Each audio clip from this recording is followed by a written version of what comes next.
गेल्या 13 वर्षापासून प्रलंबित असलेल्या महापालिकेच्या शहर विकास आराखड्यातील नकाशांना अखेर शासनाच्या नगर विकास विभागाच्या सचिवांनी मंजुरी दिली आहे। त्यामुळे सोमवारी हे नकाशे महापालिकेला सादर होणार आहेत। महापालिकेचा विकास आराखडा अनेक वर्षांपासून रखडला होता।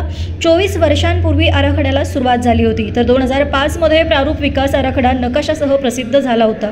त्यावर नागरिकांकडून हरकती सूचना मागवल्या होत्या।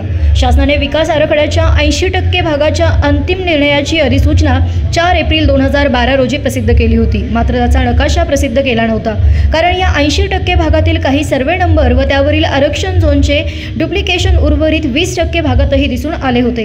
त्यामुळे नकाशे प्रसिद्ध करणे अडचणीचे ठरले होते। दरम्यान 3 मार्च 2016 रोजी शासनाने विकास आराखड्याच्या उर्वरित 20% भागाची अधिसूचना प्रसिद्ध केली। मात्र तरीही आरक्षण व झोनचे काही मुद्दे गोंधळाचे होते। नकाशे प्रसिद्ध करण्यात अडचण कायम होती। दरम्यान शुद्धीपत्रिका मंजुरी व नकाशे प्रलंबित राहिले होते। अखेर नगर विकास विभागाने 3 एप्रिल 2025 रोजी शुद्धीपत्रिका मंजूर करून त्याची अधिसूचना प्रसिद्ध केली।